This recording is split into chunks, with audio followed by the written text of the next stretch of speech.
मैंने moon night के first episode में 8 ऐसी चीजें नोटिस की हैं कि जब मैं आपको बताऊंगा ना, आपका पूरा नजरिया चेंज हो जाएगा एपिसोड को देखने का। और आप भी क्वेश्चन करेंगे क्या स्टीवन ग्रांट एक्चुअली में सही बोल रहा है या नहीं बोल रहा, क्या सब कुछ इसके दिमाग में तो नहीं चल रहा, और मून नाइट के एपिसोड फर्स्ट में साला हुआ क्या है। तो फटाफट से बात करते हैं सबके बारे में। हे गाइस, मैं हूं Sachin Nigam and let's begin this video.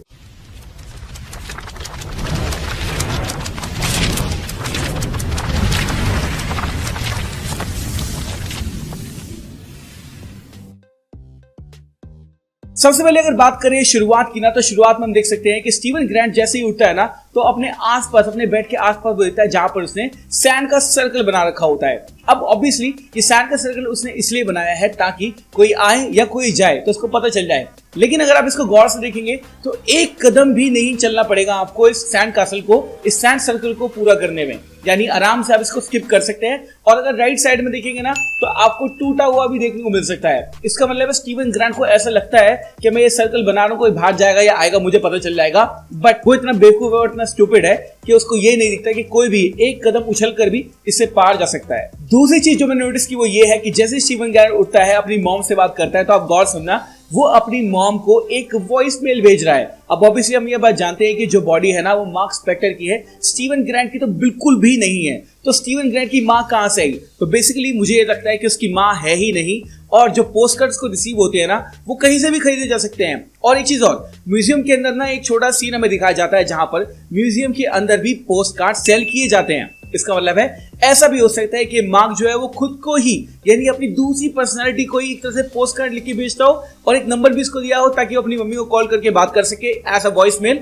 और उसको पोस्ट कार्ड भी मिलते हो। यानी स्टीवन को ऐसा लगता है कि मैं अपनी माँ के लिए मैं छोड़ रहा हूँ, और ये जो पोस्ट कार्ड है मुझे मिल रहा है मेरी माँ की तरफ से।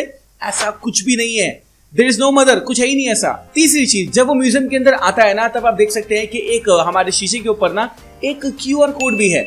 जब आप इस क्यूआर कोड को स्कैन करेंगे ना, then you will go to Marvel's official page, और वहां पर आप मून नाइट के बारे में पढ़ सकते हैं। अपनी पुरानी वीडियोस के अंदर मैंने सोचा था कि इसको कवर करूंगा, बट मैं भूल गया था। But it's a very good Easter egg, जो कि आपने डेफिनेटली मिस कर दिया होगा। उसके बाद हम देख सकते हैं कि स्टीवन ग्रांट जैसे अपने डेस्क पे खड़ा होता है, एक लड़की उसको अप्रोच करती है डेट के बारे में, उसको पता नहीं होता। अब यहाँ पर ना गौर से सुनना मैं क्या बोलने वाला हूँ। अगर मार्क स्पेक्टर के लिए स्टीवन ग्रांट एक पैरासाइट है, क्योंकि आगे एपिसोड के अंदर कौनशु क्या बोलता है, तू पैरासाइट है, तू स्टूपिड है, तू फूल है, वापस सो जा, मार्क को उसकी बॉडी दे दे। तो मार्क के लिए स्टीवन ग्रांट की जो पर्सनालिटी है ना, वो बिल्कुल बेकार है, एक पैरासाइट की तरह है। तो ऑब्वियसली अगर सेटअप किया गया है डेट, तो वो डेट जो है ना वो मार्क स्पेक्टर ने सेटअप नहीं किया होगा, और स्टीवन ग्रांट को तो पता भी नहीं है कि डेट किसने सेटअप किया। इसका मतलब है ये हमारे मून नाइट की कोई और पर्सनालिटी है, और मेरे हिसाब से ये जेक लॉकली हो सकता है।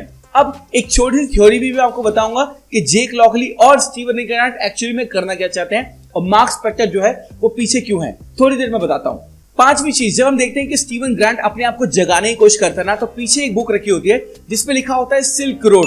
और अगर आप सिल्क रोड के बारे में नहीं जानते ना, it was the biggest drug market on the dark web. जी हाँ, डार्क वेब पे बिगेस्ट ड्रग मार्केट, जहां पर ड्रग्स आपके घर पर आकर सप्लाई होते थे, जो कि ऑलरेडी अब क्लोज हो चुकी है। उसके बारे में हमारा स्टीवन ग्रांट पढ़ रहा है। रीजन बीइंग मुझे नहीं पता, हो सकता है वो, I don't know, he consumes them, but मेरे हिसाब से ये जो है ना ईस्टर एग, ये काफी लोगों ने मिस कर दिया। और हाँ, silk road was actually very very serious thing, ये कोई फिक्शनल थिंग नहीं है, ये सच में हुआ था। बात करते हैं उस थ्योरी की जिसके हिसाब से मैंने आपको बताया था कि जो डेट है ना वो जेक लॉकली ने सेटअप की है। अब हम देख सकते हैं कि एपिसोड के एंड में जहां पर हमारी चेज वगैरह हो रही होती है, और कौनशु बोलता है कि मार्क स्पेक्टर की बॉडी के अंदर स्टीवन ग्रांट एक पैरासाइट है, वहां पर कौनशु भी लगता है, कौनशु भी एक तरह से ऐसे बोलता है कि इडियट आ गया इसके अंदर।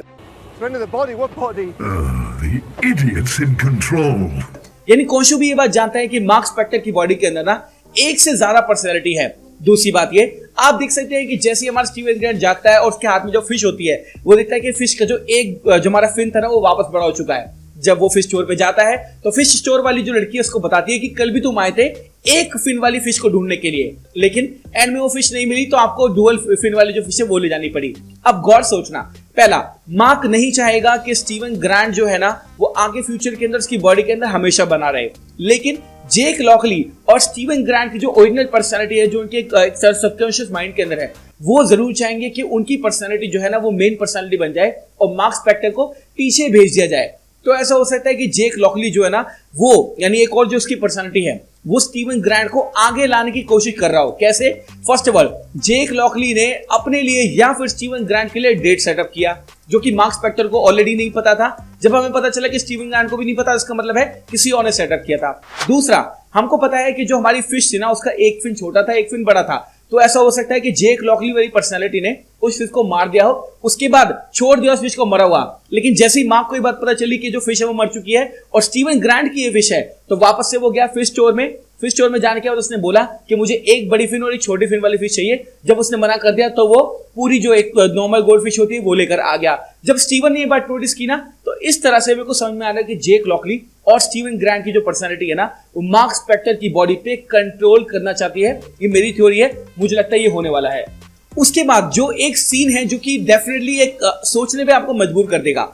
अब आप देख सकते हैं कि एपिसोड के एंड में ना, जब स्टीवन ग्रांट हमारे म्यूजियम के अंदर होता है, तब म्यूजियम के अंदर हमारा जैकल आता है जिससे हमारा मून नाइट फाइट करता है। बट एक चीज आप गौर करना, जो मैं आपको बताने वाला हूं। पहला ये, इस बाथरूम के अंदर कोई भी यूरिनल कुछ भी नहीं है, ओनली सिंक है।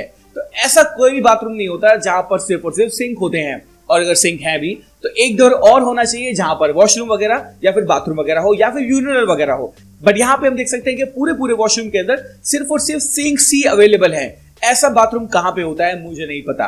तो मुझे लगता है कि ये जो सीन हुआ है ना, ये सारा का सारा फिक्शनल हो सकता है। दूसरी चीज जो कि मुझे लगता है कि डेफिनेटली फिक्शनल है, आप देख सकते हैं कि जैसे स्टीवन ग्रांट जो है उसकी बॉडी के अंदर मार्क स्पेक्टर देखने लगता है और मार्क स्पेक्टर उसको बोलता है कि अपनी बॉडी का कंट्रोल मुझे दे दो, मैं हम दोनों को बचा सकता हूं। मेरे हिसाब से ये जो सीन है ना, ये स्टीवन ग्रांट के दिमाग में हो रहा है। क्यों? मैं ऐसा क्यों बोल रहा हूं? जैसे ही हम देखते हैं कि स्टीवन ग्रांट और मार्क स्पेक्टर शीशे में एक दूसरे से बात कर रहे होते हैं ना, आप देख सकते हैं रिफ्लेक्शन एक भी नहीं है बाथरूम के अंदर। जी हाँ, यानी पूरे रिफ्लेक्शन नहीं है। अगर सच में ये हो रहा होता तो हमारे मिरर के अंदर एक रिफ्लेक्शन हमें देखने को मिलती, जो कि बिल्कुल भी देखने को नहीं मिली। तो यहां पर मुझे डेफिनेटली इस बात पे यकीन है कि स्टीवन ग्रांट के दिमाग में ही मार्क स्पेक्टर उसको बोल रहा था कि अपनी बॉडी का कंट्रोल मुझे दे दो। और एक चीज और है जिससे ये बात साबित होती है कि ये सब उसके दिमाग में चल रहा है। आप देख सकते हैं कि जब वो मून नाइट बनता है, यानी मून नाइट वाली कॉस्ट्यूम जब उसकी बॉडी के ऊपर आती है ना, तब आप देख सकते हैं शीशे के अंदर अगेन रिफ्लेक्शन में आपको उसके सूट का एक भी चीज नहीं देखने को मिलेगा। यानी रिफ्लेक्शन में ऐसा कुछ भी नहीं हो रहा है और रिफ्लेक्शन होगी उसी चीज की जो हो रही है। यानी मून नाइट इस वक्त बन तो रहा है, बट उसकी बॉडी पे जो एक तरह से सूट आ रहा है ना, ये एक्चुअली में नहीं आ रहा है। ये सब स्टीवन ग्रांट और मार्क स्पेक्टर के दिमाग में है। यानी एकदम हम डील कर रहे हैं उस बंदे से जिसकी बात हमें बिलीव करना बिल्कुल भी पॉसिबल नहीं है। मेरे हिसाब से स्टीवन ग्रांट बिल्कुल लेड़ा है। एंड में हम देखते हैं कि क्रेडिट सीन के अंदर में दिखाया जाता है ऑस्कर आइजैक का जब इमेज आता है, तब हम देख सकते हैं ऑस्कर आइजैक का फेस को 3 हिस्सों में डिवाइड किया गया है। और मैंने आपको पुरानी वीडियोस के अंदर बताया था और इस वीडियो के अंदर भी आपको बताया है कि ऐसा हो सकता है कि इस पूरे शो के अंदर हमें हमारे मार्क स्पेक्टर की 3 पर्सनालिटी देखने को मिले, जो कि है स्टीवन ग्रांट, जेक लॉकली और हमारा मार्क स्पेक्टर। अभी तक हमें सिर्फ और स्टीवन ग्रांट की तरफ से दिखाया गया है चीजें। ऐसा हो सकता है कि मार्क स्पेक्टर और जेक लॉकली की पर्सनालिटी भी हमें बाद में दिखाई जाए, जिसके लिए बहुत ज्यादा एक्साइटेड हूं। इस चीज को बनाने के लिए ना, इस वीडियो को बनाने के लिए मुझे एपिसोड को 10 बार देखना पड़ा, तब ये सारी चीजें मैंने नोटिस की है।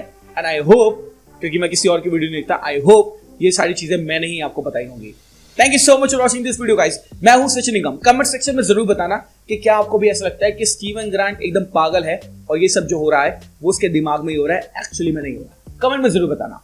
Thank you so much for watching this video. मैं हूं सचिन निगम, मिलूंगा आपसे अगली वीडियो के अंदर। Bye guys, take care, love you all and have a great amazing day.